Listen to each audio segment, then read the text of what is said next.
So the first place to start when you're developing a dip is in the top position. You want to develop strength and control in the very top before we actually progress into any dynamic movement at all. So my goal for clients is that they're able to get into that top position and hold with great control for 60 seconds at a minimum before we progress on to anything else. Now, there are various ways that you can help them build up time or volume in that top of the dip hold. A really nice place to start might be with something like an EMOM or an every minute on the minute, where you're having them perform a short hold. It may only be 10 or 15 seconds at first, and then resting for the remainder of the minute, and then repeating that for the set number of minutes. So it could be 15 seconds on, 45 seconds off, times 5 minutes or 6 minutes. Over time, you could move towards something like an accumulating hold where you will have them hold 40 seconds, but they don't do it the whole way through. They're not quite there yet. They're going to break it up. So they might do 20 seconds, rest 10 seconds, 20 seconds, and then repeat for the number of sets that you've programmed, as well as progressing onto something like an AMRAP, where if a client can hold for, call it 30 seconds at a time, you may have them hold for as many seconds as possible for the number of sets you prescribed. So we nail the top of the dip, then we progress into our bottom of the dip hold. So this is a much tougher position for someone to maintain, where they've got that full stretch on the chest and on the shoulder. They're in a fairly vulnerable position. They're going to actually have to develop a good amount of strength to hold and control that position well. I like to see someone be able to hold somewhere between 30 and 60 seconds. It really does depend on the client, but you want to make sure that they have great control and great mechanics in that position. Progression for this one is going to be very similar to how you progress that top of the dip hold. So again, you might use EMOMs, you may use accumulating sets, or you might use AMRAPs as well.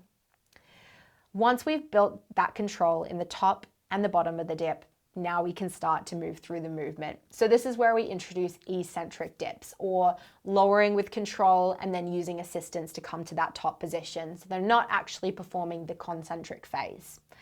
Now, with our eccentric as a goal, I like to see someone build towards being able to do 5 to 10 good eccentrics with approximately a 5 or a 6 second eccentric or lowering phase. So it's pretty slow. You are going to start by first building the ability to control that eccentric. So someone may only be able to control it for 2 seconds, extend it out to 3, extend it out to 4, extend it out to 5 seconds. And then from week to week or session to session, increase the number of repetitions that they can do until they're hitting the 5 to 10 reps. From here, we're going to move on to a weighted eccentric. And again, there's no exact rule of thumb to use, but something that I've seen work quite well is adding somewhere between 5 and 15% of body weight in external load. And again, having the client work towards being able to perform 5 to 10 repetitions with a 5 to 6 second eccentric, very similar to how you would with the unloaded eccentric dip. Now, again, the goal should be first to increase number of repetitions, so get to 5 to 10 at lower loads, and then potentially increase to higher loads from week to week to week. You're probably going to find that at this point, when someone can do a good number of weighted eccentrics, they're going to have no problem performing the dips themselves. But again, spending time here is worth it in the long run, so you don't rush to fast tracking volume or intensity, and you really have them develop that awesome control that they need through the entire movement. A couple other things that can be great to use in tandem as you are progressing the strength for that first dip are, number one, a machine assisted variation. Not every client is going to have access to a machine to be able to use to deload that dip. But if they do, having them perform, some higher volume, higher assistance dips into lower volume, lower assistance dips over time would be a great complementary piece to have in the program design. And then you could also consider using toe-assisted variation. So taking the dip bars a little bit lower or putting a box behind that client and having them use their toes to give themselves minimal amount of assistance possible to complete the desired number of repetitions.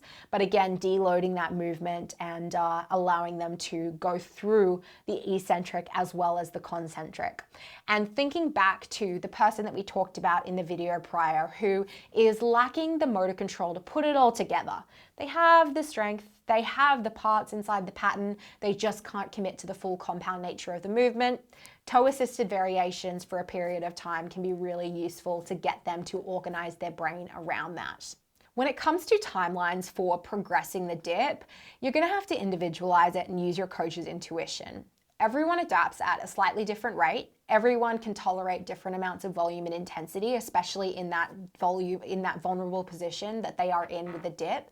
So just keep that in mind as you are walking your client through the progressions laid out in this video. Now, these progressions should exist inside of a full training week. So no one is just working on a dip. They are always working on all patterns of movement, and they're completing a program that doesn't just include the dip for pushing pattern. They're being exposed to other horizontal push, other vertical push, and other elbow extension activities as well. And that's something you want to mindfully do. If you do have someone that is developing strength for their first dip, ensure that you're also using accessory work and other compound movements to develop that strength as well in the same musculature. And now, two exercises that are going to be especially important to assist with that dip are going to be the close grip bench press and the dumbbell bench press. So for a lot of clients, if you have them working on a strict dip progression, maybe it's eccentrics on one day, on another day, you're going to have them be performing some kind of a dumbbell or a close grip bench press variation, and you will see a great amount of carryover from the strength that they build on that horizontal pushing dumbbell or barbell exercise to their strength that they need for that strict dip. Now, putting it all together, if someone can't do a strict dip because they're lacking strength, it's most likely that they are a beginner.